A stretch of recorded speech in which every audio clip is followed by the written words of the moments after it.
Fala pessoal, sejam bem-vindos a mais um vídeo aqui no canal da Pythonando. E hoje nós vamos sair um pouquinho daquela quantidade de código que a gente sempre tem vídeos aqui no canal e nós vamos entender conceitos, nós vamos falar de teoria e não aula prática. Porque não adianta você saber a prática e não saber a teoria que você não vai conseguir ser um programador de verdade. E nessa aula, o que nós vamos aprender? Nós vamos aprender como que funciona uma estrutura client-server, ou seja, como que a gente consegue ter uma interface de múltiplos clientes que se comunica com um servidor, que vai montar essa interface. Caio, me dá um exemplo de que programa que utiliza essa arquitetura client-server. O Facebook, o Google, qualquer aplicação moderna hoje em dia que tem conexão com a internet. Ou seja, você tem um front-end, ou seja, uma interface na sua máquina que vai fazer requisição para o servidor e vai te retornar a interface gráfica como ela deve ser. Ou seja, se você loga no Facebook, na sua interface tem que aparecer o seu nome. Agora, se você loga na conta do seu amigo, tem que aparecer o nome do seu amigo. Ou seja, a interface vai mudar para cada requisição que a gente faz no servidor de formas diferentes, ok? E nessa aula nós vamos entender como que essa estrutura funciona para vocês saberem como lidar em alguns tipos de ocasião quando surgirem alguns problemas e vocês saberem também o que vocês estão fazendo e não só replicar código todas as vezes, ok? Então a teoria é tão importante quanto a prática. Mas antes da gente começar para a aula, deixa eu só mostrar para vocês aqui na tela. Olha só, eu tenho aqui o site da Paz Tech Week. Não sei se você está sabendo, mas a Paz Tech Week é um evento 100% online e gratuito que vai acontecer do dia 4 a 10 de outubro. Nesse evento eu vou ensinar até mesmo um iniciante, que você pode nunca ter programado na sua vida, que nós vamos construir do absoluto zero uma aplicação completa. Sabe a Udemy de curso online? Pensa numa versão bem simplificada dela, até porque a Udemy levaria muitos meses com vários programadores para se construir. Mas vai ser uma aplicação de hospedagens de cursos online e nós vamos utilizar a linguagem Python e o framework Django. Vai ser uma aplicação web e nesse evento eu vou te ensinar mais Python e Django do que diversos cursos pagos que você pode encontrar por aí. Então é muito importante que você faça a sua inscrição. O link está aqui na bio, é só acessar pythonando.com.br. E aqui é só você colocar o seu nome, por exemplo, vou fazer um cadastro aqui. Caio Sampaio. E-mail. Colocar aqui Caio. Calma, contato, colocar um e-mail aqui qualquer. Enviar. Não sei se esse e-mail já vai estar cadastrado. Aí não vai. Aqui seu cadastro foi confirmado. Depois de colocar seu nome e e-mail, entre no nosso grupo do WhatsApp, que será nosso principal meio de comunicação com você. É por lá que nós vamos te enviar alguns PDFs essenciais para você acompanhar todas as aulas. É por lá que nós vamos te enviar os links. Então é muito importante que você acesse o grupo do WhatsApp. É uma das etapas mais importantes.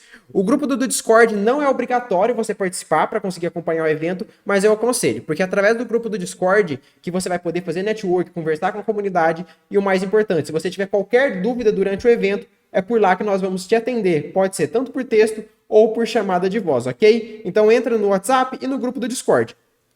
E também na Pythonando nós temos um sistema de pontuação que você pode convidar amigos e também durante o evento vai ter alguns questionários. Se você responder essas perguntas de forma correta, você vai ganhar pontos.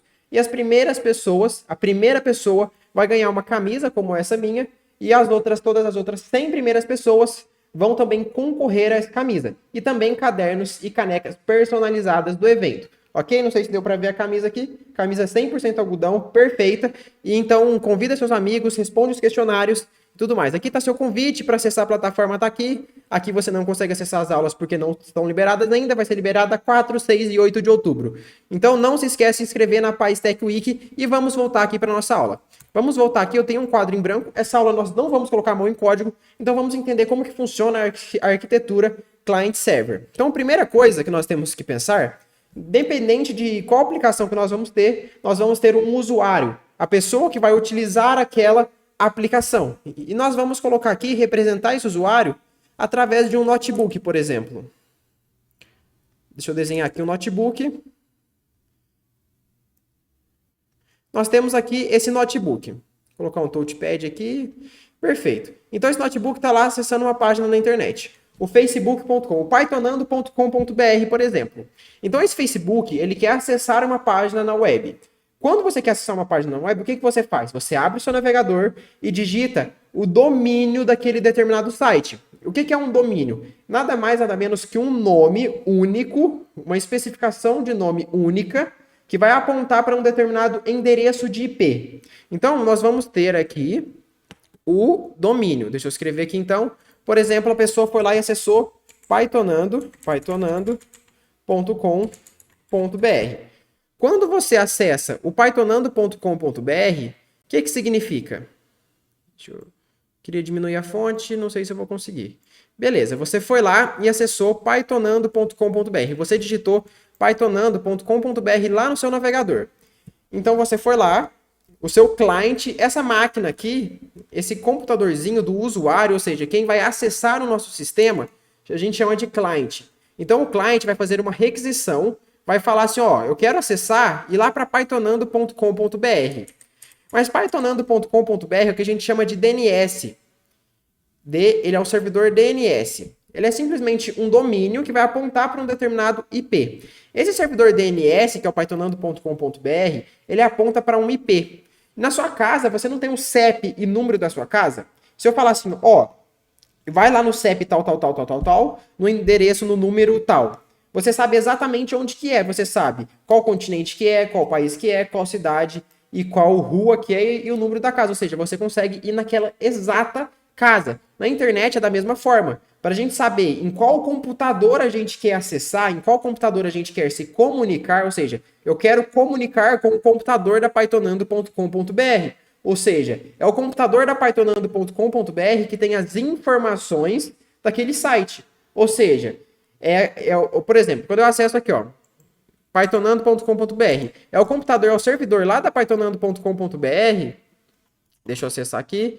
É esse servidor aqui, pythonando.com.br, tem um IP, que é o endereço para esse servidor, e é ele que tem as informações, ou seja, é ele que sabe que eu tenho que mostrar aqui escrito PyStack Wiki, é ele que sabe que a cor de fundo aqui tem que ser esse cinza bem escuro, é ele que sabe que tem que ter um degradê aqui no botão, é ele que sabe de tudo isso, ou seja, eu preciso me comunicar com ele para ter essas informações. Mas para isso, esse meu servidor DNS tem que apontar para um servidor IP, para o servidor IP não, para um IP. Então, meu cliente fez uma requisição para um domínio. Esse meu domínio, ele tem que apontar para um IP. Esse IP aqui pode ser, vamos inventar um IP aqui, 192.168.0.1, servidor, um IP qualquer. Aí você pode substituir aqui será o IP daquele determinado servidor. Ok? Então, se eu vim aqui, por exemplo, fizer aqui, ó, ping pythonando.com.br. Pressionei Enter. Aqui eu coloquei uma barra primeiro. Pingando. Nesse caso, o pythonando.com.br, qual que é o endereço dele? 177.153.50.30. Esse é o IP desse meu servidor. Então, ó, vamos até trocar aqui e colocar o valor verdadeiro. Opa, não copiou? Vou voltar aqui no meu terminal, copiar e colar. Então, agora eu tenho o valor verdadeiro. Então, 177.153.50.30 é o endereço desse meu servidor, é onde que ele está, é com ele que eu quero me comunicar. Então, aqui está exatamente como aconteceu. Ó. Eu, pelo meu servidor, pelo meu cliente, pelo meu computador, acessei pythonando.com.br. pythonando.com.br e aponta para 177.153.50.30. E esse valor aqui representa um servidor. O que é um servidor, Caio? Não sei o que é um servidor.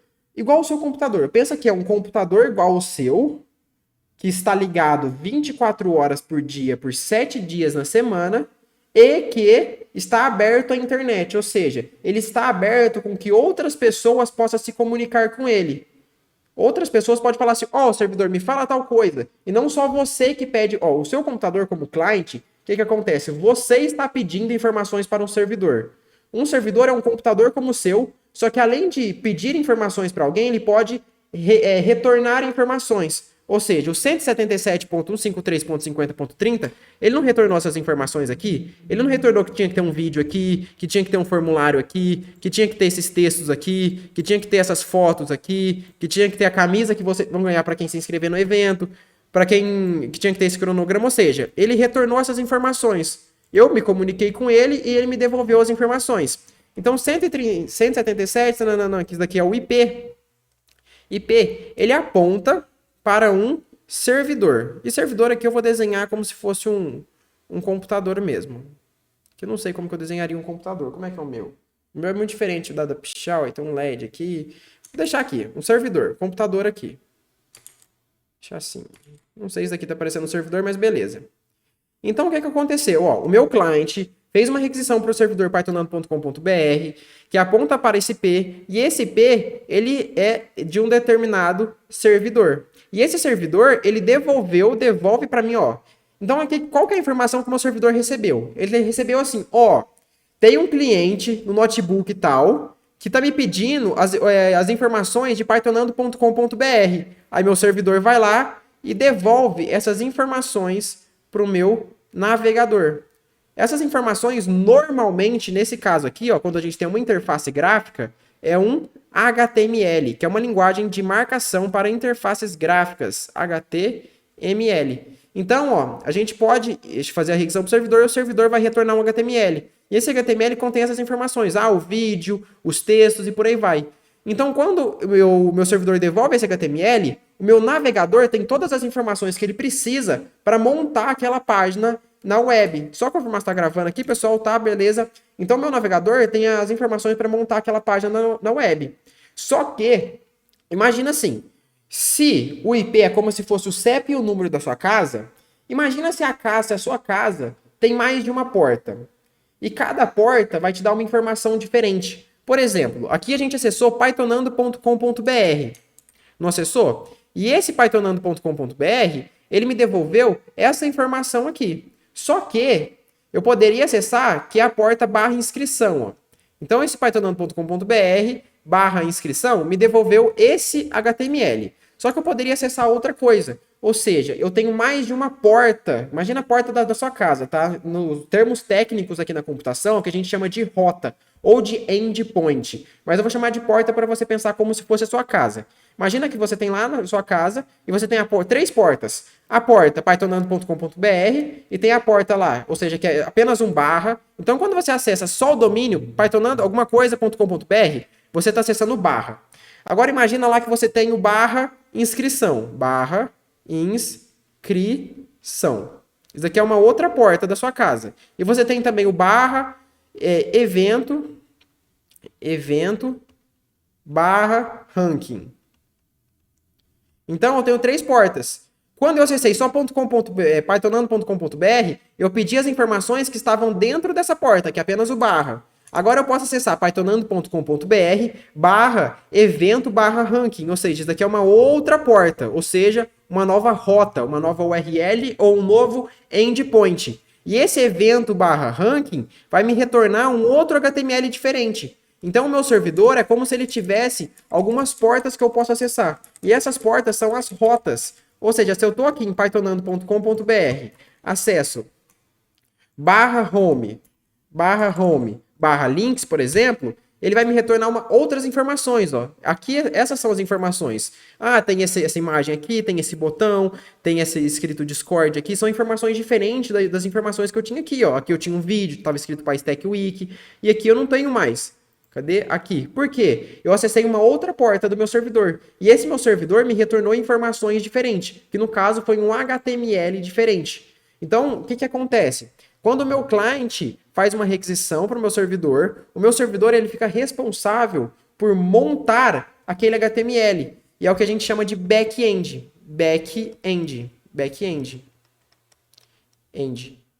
Então, aqui faltou um K. Se a gente observar aqui, pessoal, quando eu fiz a requisição aqui, ó, deixa eu cadastrar aqui, Caio 12, vou colocar caio@pythonando.com.com. Enviar. Quando eu acessar essa URL, olha só o que vai acontecer. Tá vendo que aqui falou assim, ó, aqui eu tenho um link de acesso, que é esse determinado link aqui, e eu tenho um convite. Nesse convite está escrito Caio 12 aqui, que foi exatamente o nome que eu preenchi. Quando outra pessoa se cadastrar, que tem o nome Marcos, por exemplo, aqui no convite vai estar escrito Marcos. Ou seja, isso daqui foi feito pelo back-end. Ele montou essa página em HTML e esse HTML vai ser diferente para cada uma das pessoas que fez uma requisição. Ou seja, para a gente deixar o nosso... Aqui, como que a gente deixa dinâmico? Isso daqui é para deixar dinâmico, páginas dinâmicas. Existem páginas estáticas, ou seja, páginas que vai ser igual para todo mundo. Essa daqui é uma página dinâmica, porque esse Caio 12 vai mudar dependendo da pessoa que acessar o meu sistema. Agora, essa página aqui vai ser sempre igual para todo mundo. Ela é uma página estática, ela não muda, não tem nada nela que muda quando a gente faz alguma coisa. Então, nós temos um back-end. E esse nosso servidor, ele pode comunicar com um banco de dados também. Então, ele pode comunicar com o banco de dados. Eu tenho aqui meu banco de dados. Banco de dados é um local onde a gente armazena as informações do nosso sistema. Então aqui, vamos lá, pythonando.com.br 177.53.50.30. Ele acessou meu servidor. Meu servidor falou, nossa, para eu devolver essas informações, eu vou ter que consultar qual que é o usuário, qual que é o nome do usuário que acabou de fazer acesso no meu sistema. Então ele vai lá no banco de dados, busca o nome, e agora no HTML, ele envia junto o nome da pessoa, nome.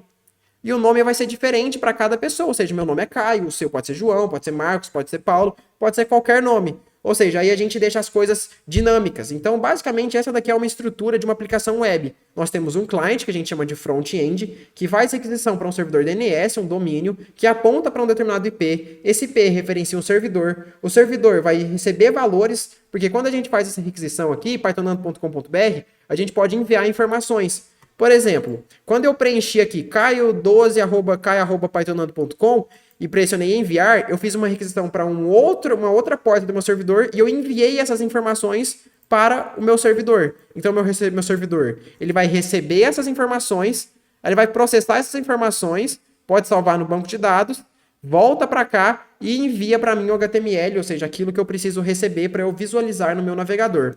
Ok, pessoal? Então, basicamente, essa daqui é uma estrutura de uma arquitetura client-server, ou seja, nós temos um cliente se comunicando com o servidor. Antes da existência dessa arquitetura, o que acontecia? As aplicações eram únicas, as aplicações não poderiam ser dinâmicas, variar por exemplo, se você foi lá, baixou a sua aplicação no seu servidor. Por exemplo, sua aplicação é essa daqui, ó, isso daqui nunca vai mudar, você nunca vai conseguir mudar essa aplicação para, quero que apareça meu nome quando eu logar. O Facebook nunca poderia existir. Por quê? O Facebook, os posts que aparecem para mim é diferente do que aparece para você. Porque o back-end falou assim, quem tá logado é o Caio, então eu tenho que mostrar esses posts para ele. Não, quem tá logado agora é o Marcos, então o Marcos eu mostro esses posts para ele. Então o back-end deixou isso dinâmico. Por isso que a arquitetura client-server é muito importante na atualidade. Ela é sem dúvidas a mais utilizada. Ok, pessoal? Então é isso, um abraço e até a próxima aula. Não se esqueça de se inscrever no canal, deixar seu like e comenta aqui nos comentários o que você gostaria que eu trouxesse aqui de vídeo. Pode ser sobre Python, sobre Django, sobre teoria, prática, você que decide, ok? E não se esqueça de se inscrever na PyStack Week, o maior evento de Python e Django do Brasil. Então é isso, eu agradeço a paciência e presença de todos vocês.